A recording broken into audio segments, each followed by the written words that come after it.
Hello, and welcome back to another Ask Me Anything Amazon advertising. So I am super stoked.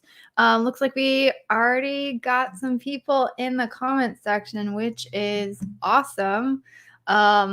So if this is your first time joining in, welcome. My name is Elizabeth Greene. I'm one of the co-founders of an Amazon ad agency called Junglr, which is why we're going to be talking, or I will be answering your questions on Amazon advertising today. So the way this structure works is if you have any questions, ideally specifically around Amazon advertising or sometimes Amazon sales in general, I will answer with whatever expertise I have. You can use the comment section to drop your comments, again, particularly around Amazon advertising. And for anyone wondering where you might possibly be able to ask questions, or potentially you're watching this as a replay, so replay should be on LinkedIn as well as YouTube.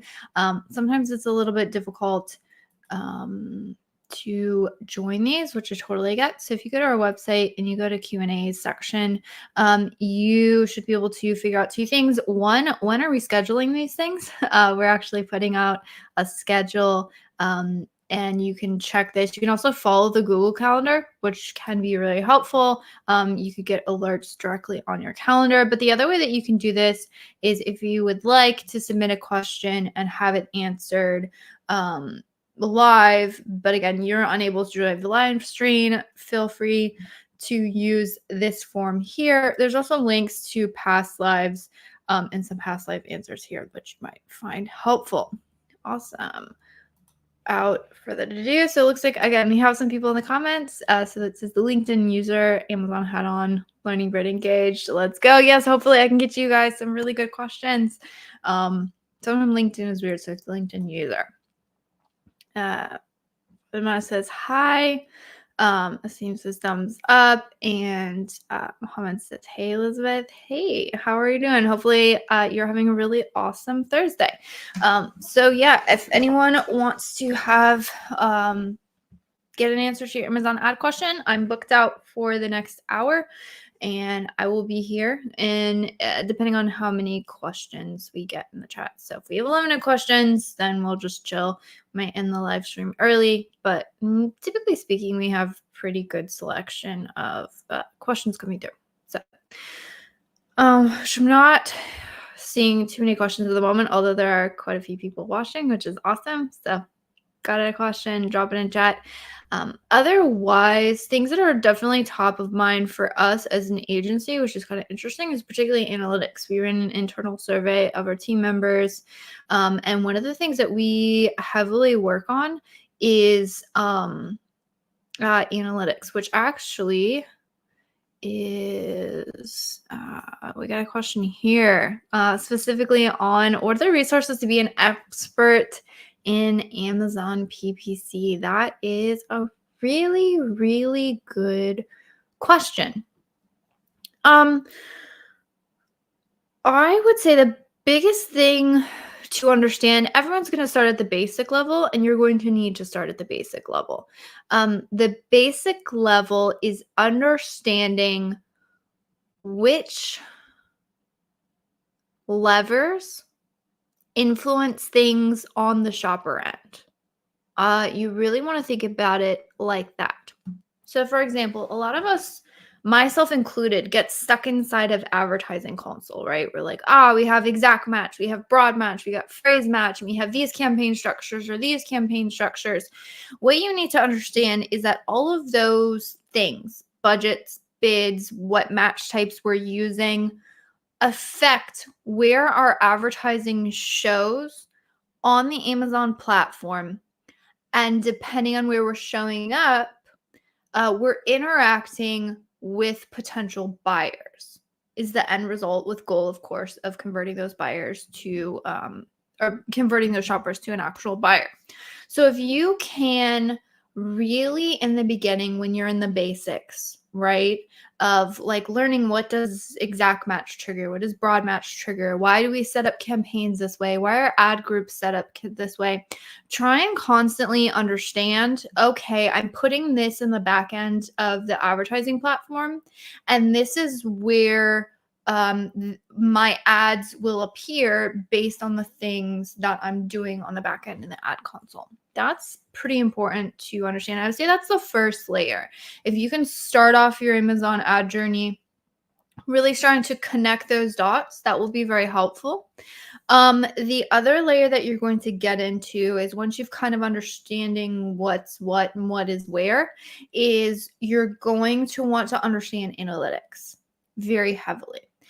You want to understand the interactions between things, sort of the numbers behind the numbers. So for example, things like ACoS, right?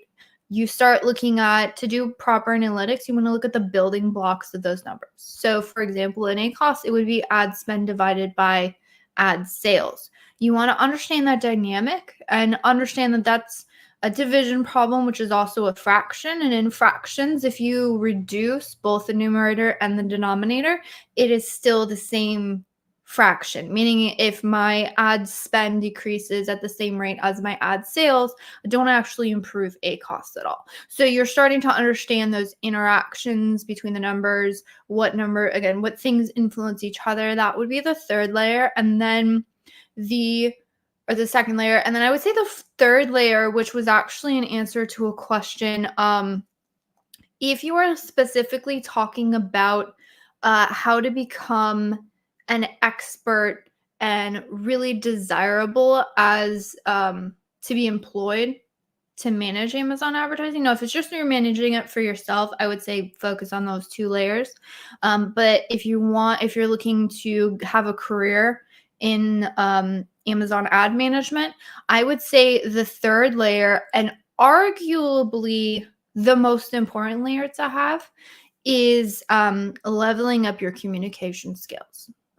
Good communication skills, regardless of whatever career path you choose, are going to make you significantly more valuable as an employee. And so I know that was a long answer. Not sure if that was helpful. It's a really broad question, like how do I get really good at Amazon ads? But it's really just spend a lot of time in the ad console, spend a lot of time, get curious about what's happening. Mohammed has a really good question. There's a debate going on about placement data and product targeting campaigns attracts top of search placement, and people don't really believe. So search page top of search. According to Amazon, any sponsored product ads can be placed in all three placements, top of search, rest of search, product or PDP. We have seen in the case of keyword targeting campaigns that the ads appear in the PPPs. So is it possible that product targeting ads are appearing on search placement, top of search, or rest of search? Amazon itself defines top of search as first for. Yeah, I mean, if Amazon is defining it that way, to my understanding, if you read the documentation and just what they're saying, it would seem to be that top of search is in fact top of search, regardless of it being, to your point, a product targeting ad. So until I hear different, I'm going to assume that it's a top of search. The one thing that we have found, like we actually have gotten Amazon choice badges specifically off of product targeting advertising. Now, I know that the bulk of our sales in that case actually did come from the product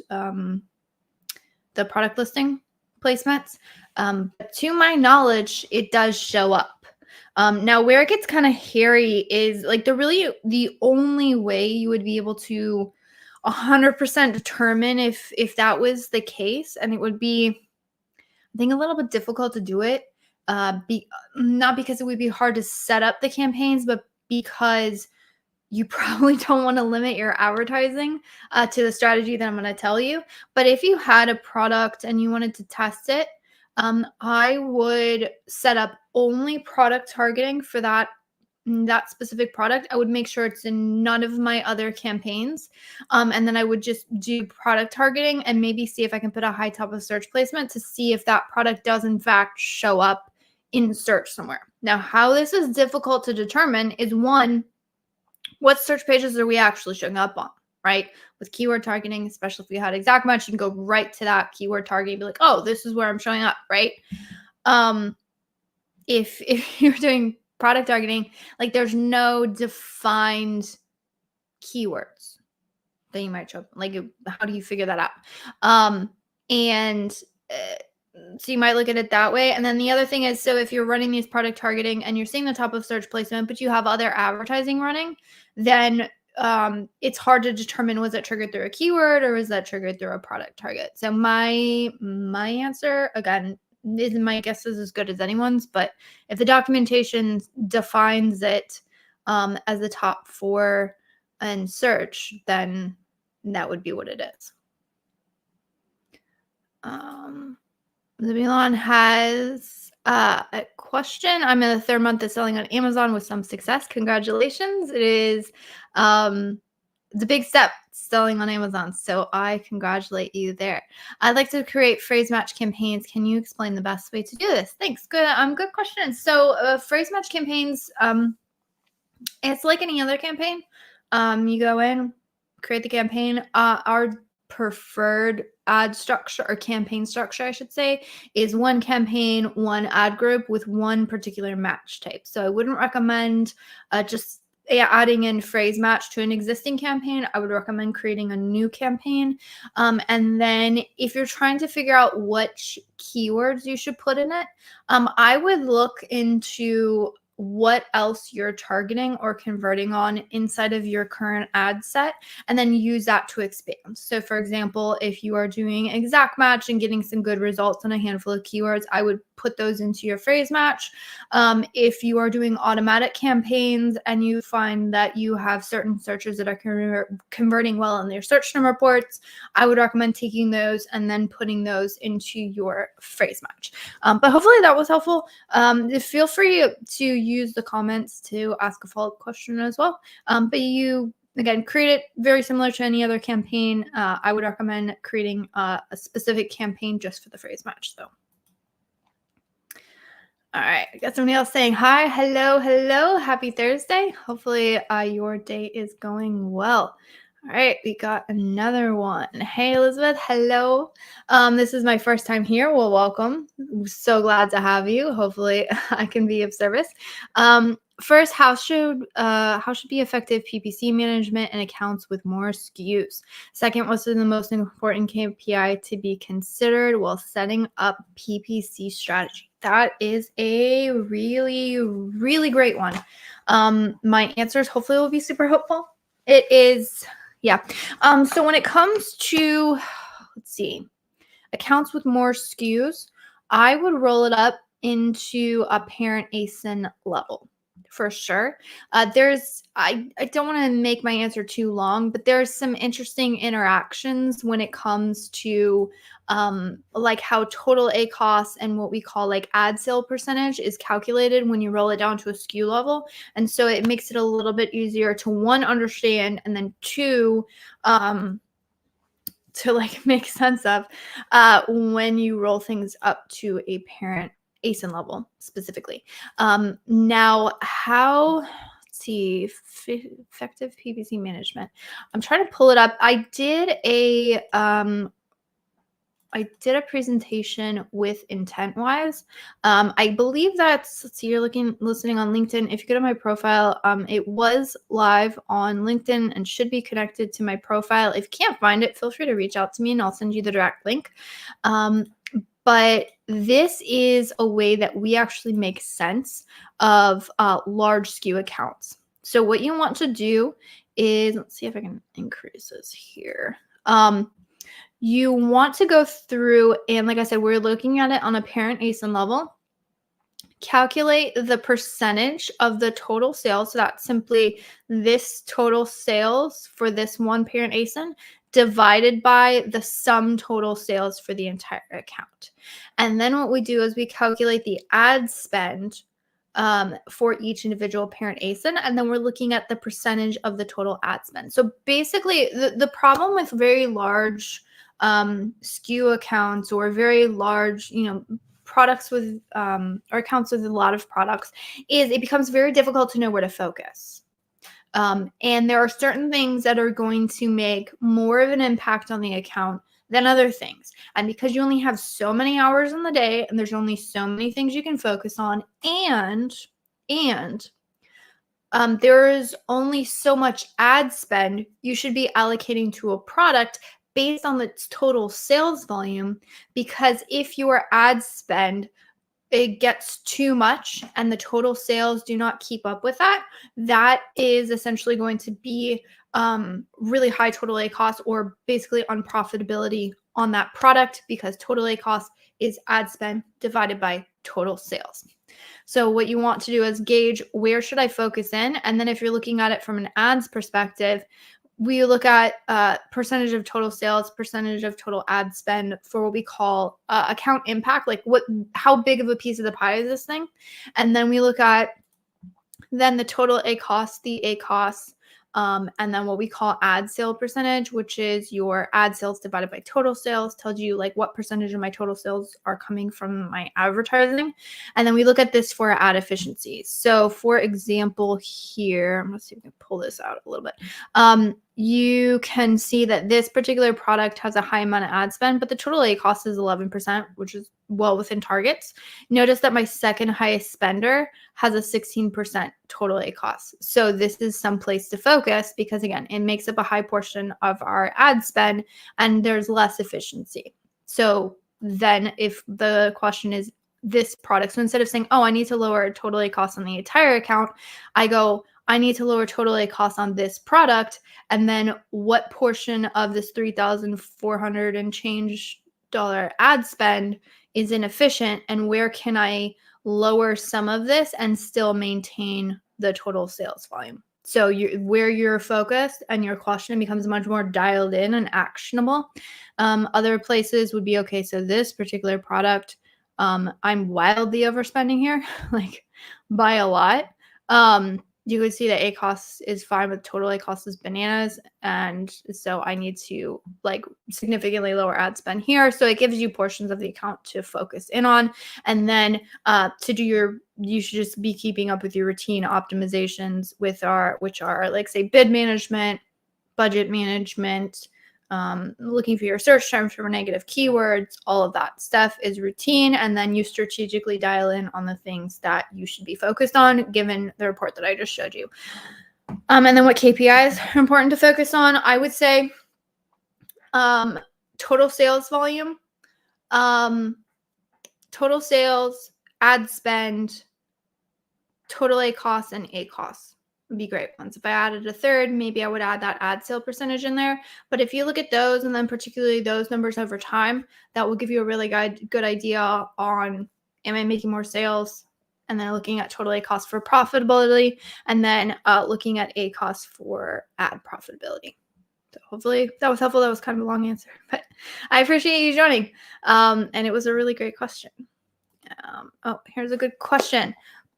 How do you portion budgets across different sponsored products and even within across the ad placement, top versus rest, and goal types optimized for awareness, paid visions, and conversions? So I'm going to answer the first question, which is how do you portion budgets across the different ad types? So this would be like sponsored product ads, sponsored display, and sponsored brand ads. However, when it comes to looking at top of search, rest of search, and you're looking optimized for awareness, optimized for page visits, which is in the sponsored display ads, I would only optimize or like worry about my ad spend allocations here based on the things that I'm seeing working. So for example, there will be a particular product or a particular account where top of search works very, very well. I'm going to naturally proportion more of my ad spend there because I'm going to be optimizing for that placement. And in another account, rest of search is going to work well. So I only care about those last two ones when it comes to the actual, like how they affect the performance of the ad type or the campaign. I'm not really concerned with like, oh no, we're not targeting rest of search, or we're not targeting top of search, and I need to force this because if those say top of search, there are some accounts where top of search just doesn't work.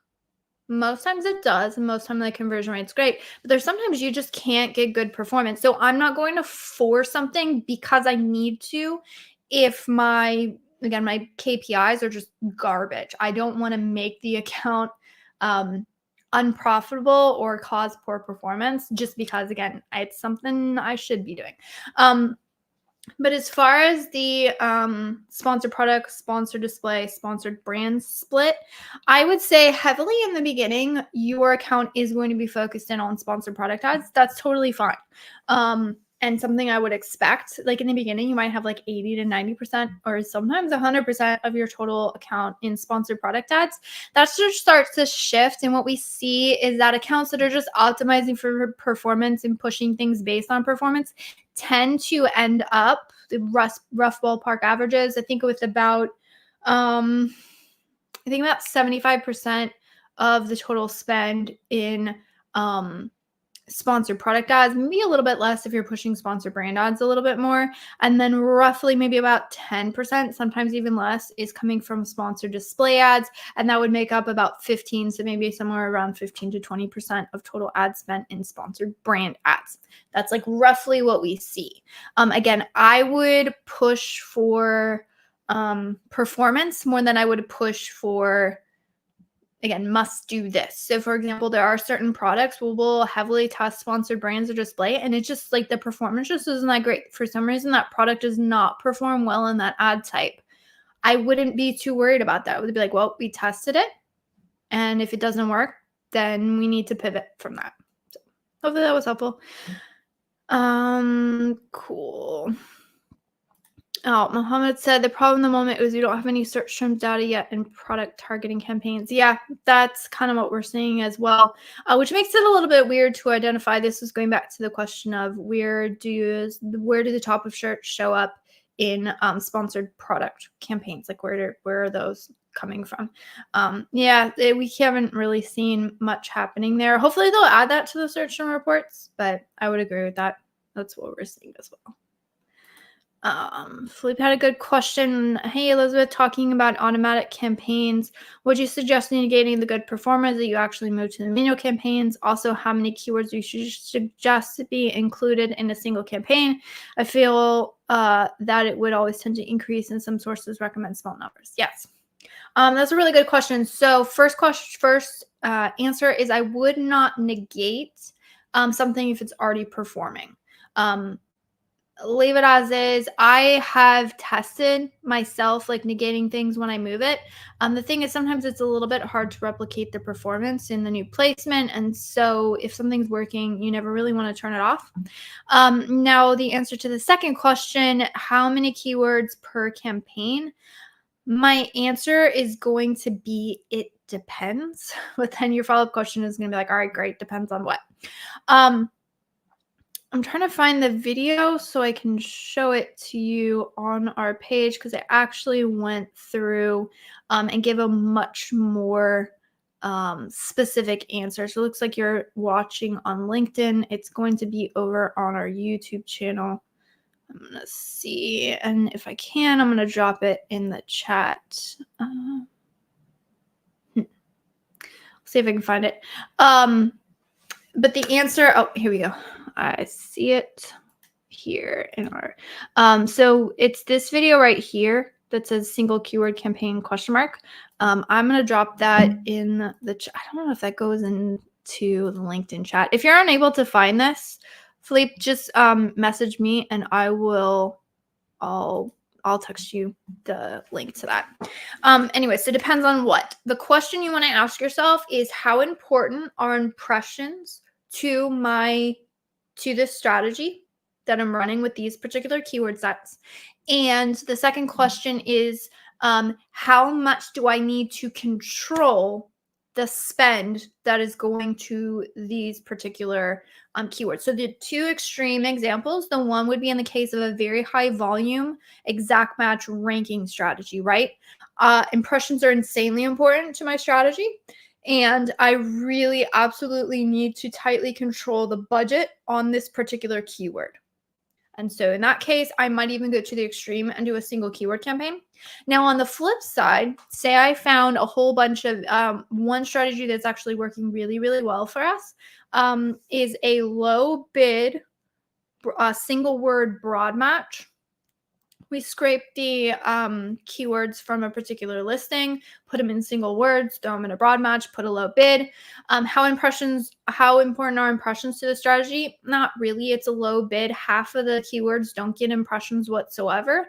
And how much do I need to tightly control budget?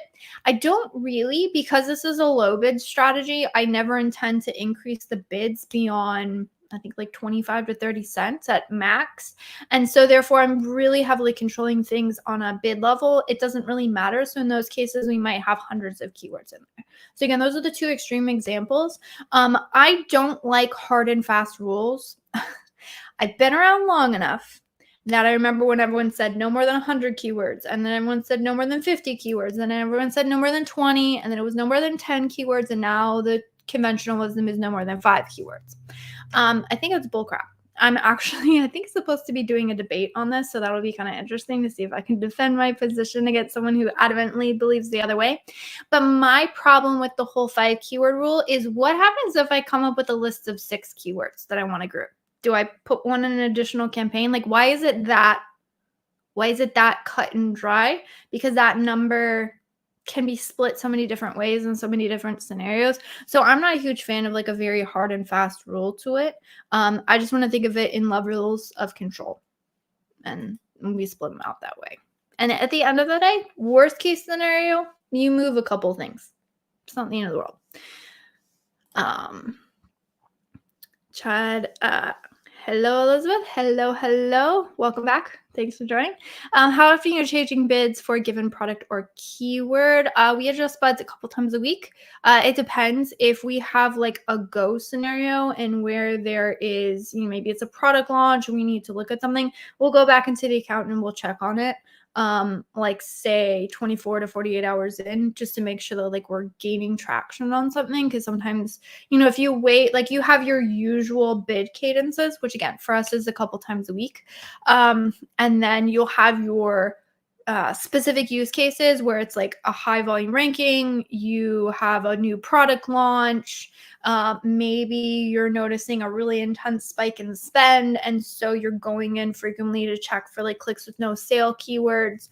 That would kind of be layered on top of our usual big bid adjustments as sort of like an as need basis. And that would be up to the discretion of the account manager and whoever is doing, say, like strategy oversights, and just watching. We catch those things by watching top line numbers and then just understanding what kind of things we recently launched in the account. So hopefully that was helpful. Have a second question. Go ahead. Have you had any cool tests or learnings recently that you're excited about? That's a good question. Goodness, I'm trying to think. One that I'm currently working to put out a case study on that I'm super interested in is one of my account managers who is an absolute genius. She's amazing. Had some learnings because we have a client with very like seasonal products. And when I mean seasonal products, like it does really, really well for like Mother's Day. Another like giftable keywords. Like your window of ramp up is short. Like you got 5 days to book that and hit it right. Okay. And so we've been managing his account for quite a few years now. And he recently launched this product line. So the first year, what we did is the thought was, okay, let's ramp up, prior to the season. And then we'll be in a good position for when that traffic hits and we can blow up the sales volume. Well, what ended up happening, because we significantly increased the ad spend, right, to get that ranking, because we're spending and the shoppers were looking, everyone's window shopping, but nobody was purchasing, we ended up with a really high total ACoS number. Now, we realized that this was going to be the case. We knew we'd have high ACoS. We knew we'd have high total ACoS again, but our theory was that we could position ourselves well prior to the season, which we were prior to the season in a good position. the season ended out, we did the analysis on the account with the client. And what we found was that the overall profitability, because preseason was so unprofitable due to us pushing, again, a little bit ahead of time, it didn't work out to hit the numbers that we wanted to hit. And so what we did the second sort of like ramp up period is, and this is all credit to my account manager. We have like amazing people who work with us. I'm so excited about all the strategies that they're coming up with and how they really dig into accounts. But what she did is she noted, we knew what search terms we wanted to go after. We knew what search placements we wanted to get after. And so Helium, specifically Helium 10, has an indicator as to the historic search volume for a particular keyword. So what we did is, instead of ramping it up right, prior to that uptick in the shopper search volume, what we did is we noted when that shopper search volume is supposed to uptick. And then we also use the product conversion rates, watching them very closely. Now, this scenario, you're going to have to check it daily. And we're checking daily to see when that ramp up period happens. And what we did is we started to increase our ad spend and get more aggressive, basically simultaneous to the shopper conversion rate increases. And what that allowed us to do is basically ride the wave. We still hit insane sales volume. It was like bananas and amazing. But consequently, in addition to that, not only did we have good sales again, we also had great profitability metrics because we weren't overspending with again, that poor performance all those weeks leading up into peak season. So hopefully that was helpful. I was pretty excited to learn that. Again, we kind of have like a couple of years of data on that as to like what we ran before and after.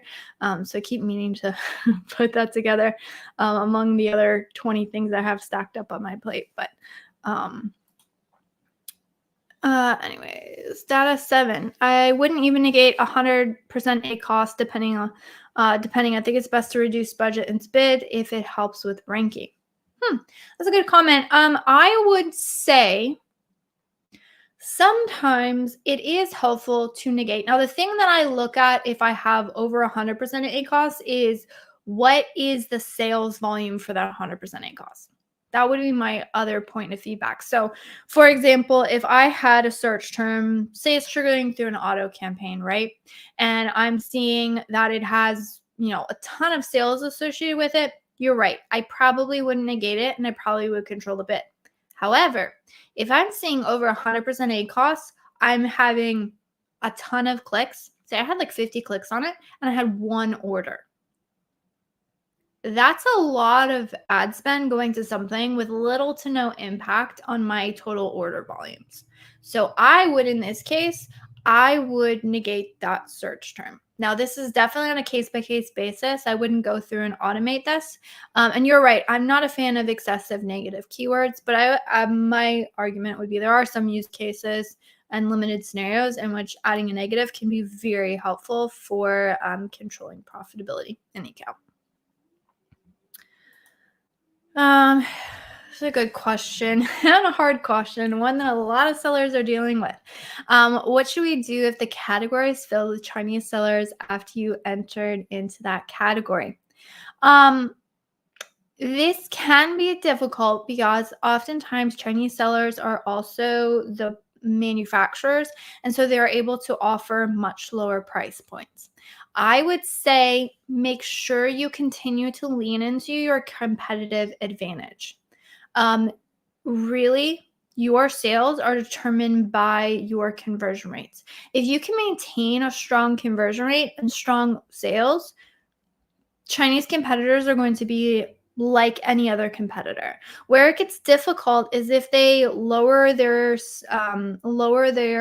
price points so low that you can't compete with it. And the second caveat to that is that you're unable to differentiate yourself or appeal to shoppers on something other than price that they actually care about. So, for example, if you are in a category where you had a ton of Chinese competitors and everybody lowered their prices, but all of their listings were very obvious that the thing broke, maybe they have terrible reviews because everyone's noticing that there's a significant deterioration in the quality of the products, but your product is very strong. It has very good reviews on it. Your listing shows that your product is the premium option and you have 100% differentiated and sort of elevated yourself in that category. You're probably going to be fine because you have something else besides price that shoppers want. Now, if you're selling the exact same quality product, you have no differentiation, there's nothing, again, to elevate yourself in that category, then price is all you've got to play with. And that's where you get into a really scary situation when Chinese competition moves into your space. But really what it comes back to is just focus on those shoppers. What do they want? What do they care about? And how can I best serve them? And if you continue to focus on that and make sure you're in a category that, again, shoppers care about purchasing the premium options, or care that things are, more differentiated, then you'll probably be fine.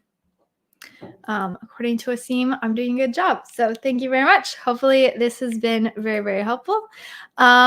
Question was, I'm new basically for Amazon advertising. I want to set up and run PPC campaigns. So how can I start? Please guide for the setup. My recommendation is going to be to go to my YouTube channel. The two things to get right if you want to run good ads is your keyword selection, meaning what keywords are you targeting, and your bids, bid adjustments specifically. So I would go to find out what keywords you should be targeting. This one, private workshop recording keyword research for product launches. That is going to help you immensely when it comes to understanding keywords and, more importantly, keywords in relation to specific products. I would watch that. There's also, I think, an SOP associated with that. The other thing that you want to know is bids. So just understand if something has higher A costs, you lower it. If something has lower A costs, maybe you intend to raise it.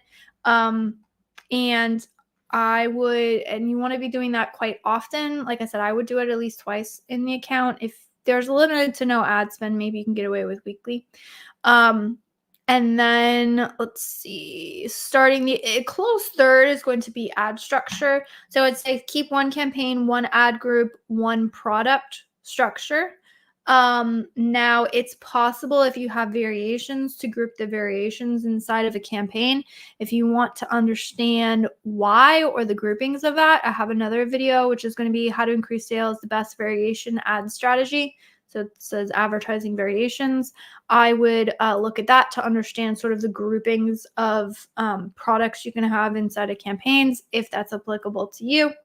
And then I would try and group your campaigns by strategy, is what I would say. So for example, strategy would be, I am targeting all of these products on this particular search page. Those get grouped because that's a specific strategy I'm running. I have this, it's my low bid strategy. That's another campaign because that's my grouped strategy. And if you start off with that, you'll be pretty good.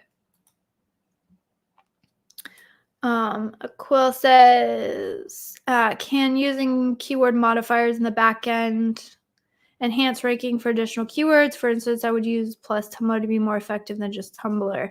If you're talking about listing optimization, that's not my area of expertise. So if you're using in the backend, that I have no idea. Now you can use specifically modified broad match in your Amazon advertising if you want to make sure that you're showing up, you have a specific root word in your triggered searches. That can be helpful. Again, specifically in broad match, if you're talking about listings, honestly, I have no idea. I would go and look for listing optimizations and see if you can find any information there. Cool. Felipe said, thanks for your answer. You are very, very welcome. Thanks for the question. I just have an extra question. What would be your recommendation when there's a campaign running and you're running low on inventory? Good question. Good question. Which is one that I also have a video for if you want to really way more in-depth answer. Let me see. See if I can find it. Here we go. It looks like it's a really old thumbnail title, but how to adjust your PPC when products are going out of stock. What should you do with your ads? I would recommend watching that.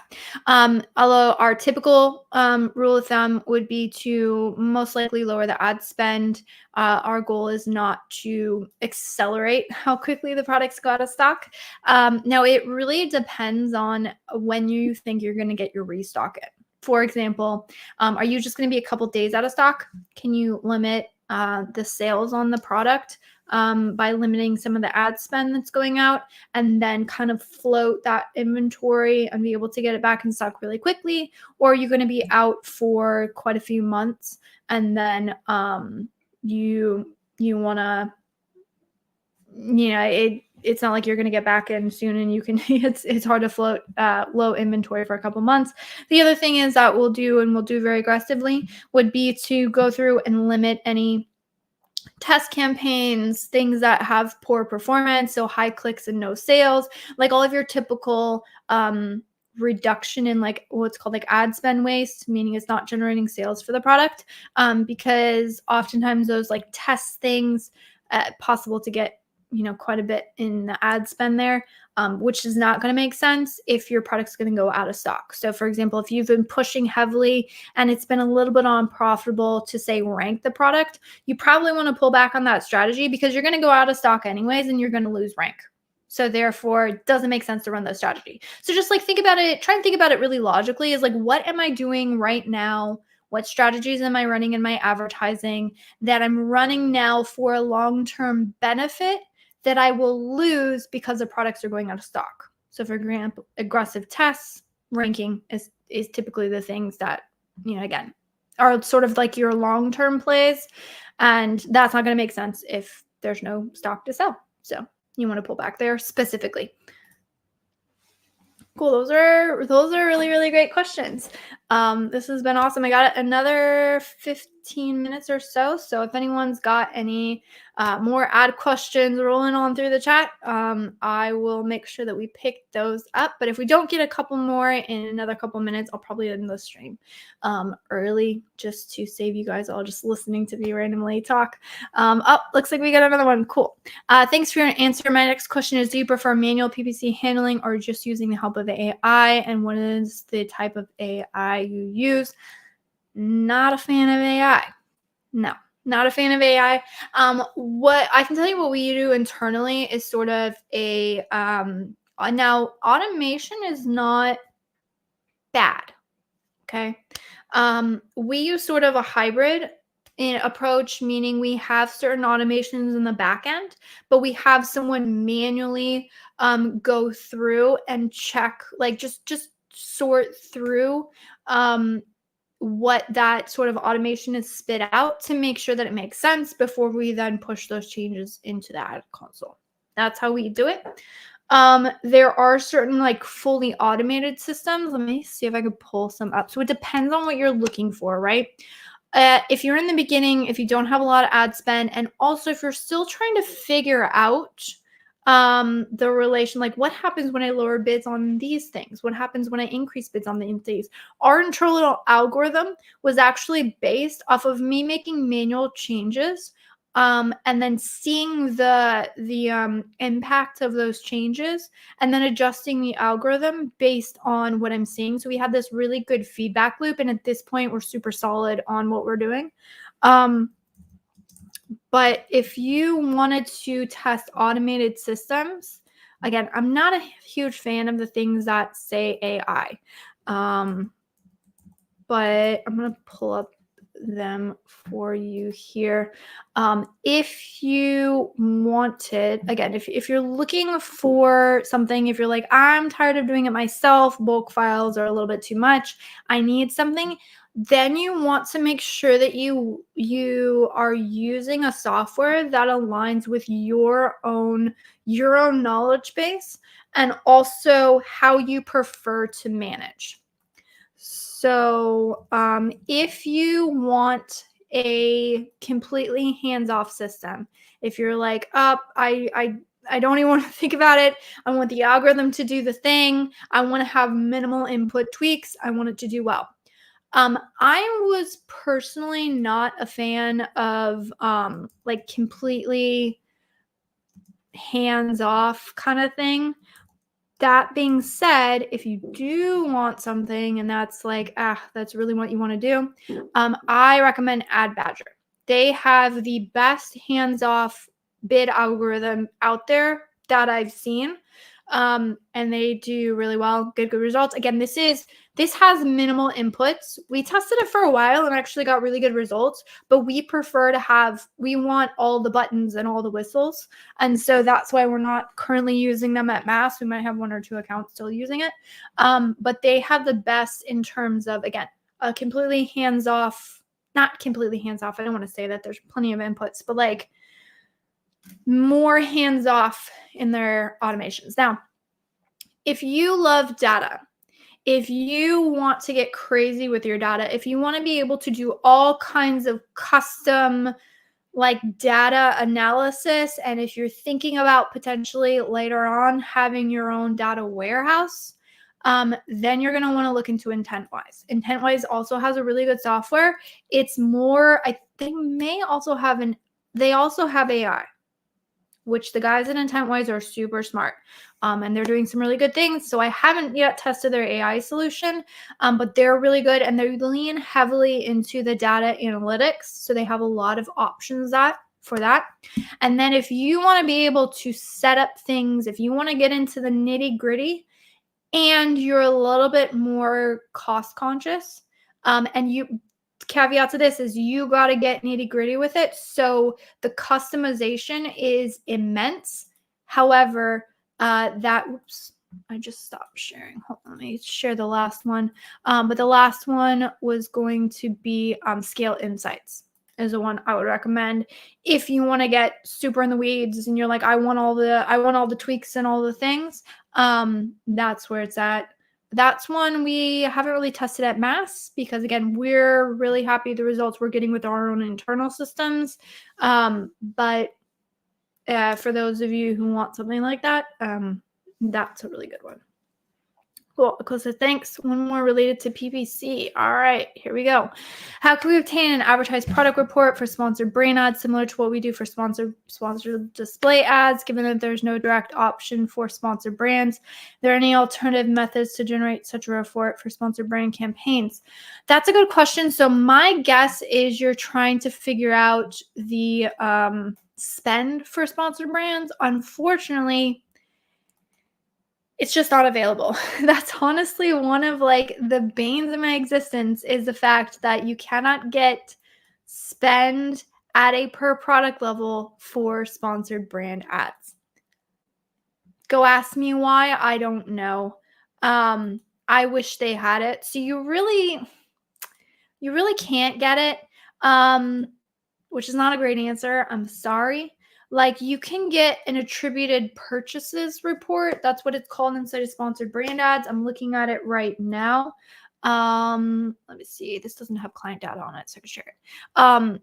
If you go in here, you can go to sponsored brand ads and you can look at the attributed purchases report, which will give you, sort of to your point of like the correlation between what people are clicking on and then what people are purchasing. You will get that data. When this report came out, everybody was like, oh my gosh, finally, we have this report for sponsored brand ads. And then when we went and analyzed the data, it lacks ad spend in this report. Unfortunately. Go ask me why. I don't know. But you'll unfortunately have to use that. So yeah, you'll go into the account and you'll go to sponsored brands and then you'll look at the attributed purchases report here. So hopefully that answers your question. and move on to the next one. Suleiman has a great question. Hello, Elizabeth. Hello. Welcome in. Good day to you as well. How strict is your campaign structure to avoid duplication? Do you add the keywords as negative as active in the phrase in the broad campaign, or use bidding to manage preference? Yeah, so I'm not a huge fan of negating. What you're referring to is often called search term isolation. And I'm gonna see if I actually have a rant video, which you may or may not want to watch, but let me see if I can find it. It's here. Why search term isolation is impossible. Looks like you're on YouTube, so I'm gonna share this in the chat if you want to take a look at it. There's weird nuances when it comes to like plurals and other things, and honestly make search term isolation impossible. Just kind of what my rant's about. It's an old video. But yeah, I'm not a fan of negating. What we do is we will optimize our bids, just to make sure that we are pushing the things that worked. And we also, going back to the last question on one of the prior questions on the bid adjustment systems, we actually have baked into our algorithm to focus on things more if they're in exact match, and then less focus if they're in one of the broader targeting types. So that's how we manage sort of that correlation. Now, to your point, you are going to get a little bit of overlap. What we've found is that that's not really that big of an issue. And a lot of times what you'll see is that you'll get even better performance in a broader type, again, providing the keyword bids are lower, most times due to the fact that the cost per clicks are a lot lower. So if I can get orders at a lower cost per click and still maintain being aggressive and say my exact match, to me, that's the perfect scenario, because I'm just going to get really great performance overall for that search. So I'm totally fine with that scenario. Depends who you talk to. But that's been our experience. So hopefully that was helpful.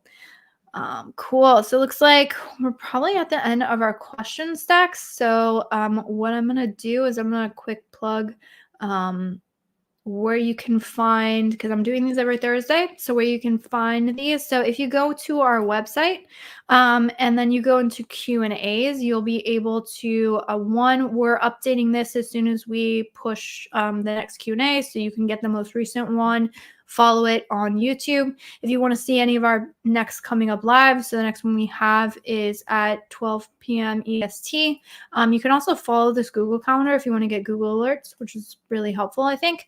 And then if for whatever reason you're watching this replay and you're like, oh, I really have a question, but for some reason it never works for me to attend these things live, what you can actually do is go and enter in your Amazon ad question here, and I'll prioritize getting those answered on the live stream. And if you enter in your email address along with that, then you will actually, I'll make sure that you get notified of the question. So, and then there's also links to past lives and things like that. So I really appreciate everybody joining. Suleiman says, great. Thank you for answers and the video link. Awesome. Hope it helps. If you have any further questions, make sure you show up next Thursday and we can get those things answered for you. And as always, I really appreciate you guys joining. I could not do this if you were not here to ask your questions. It's one of my favorite days of the week. So thank you all, and I will see you all next week. Bye.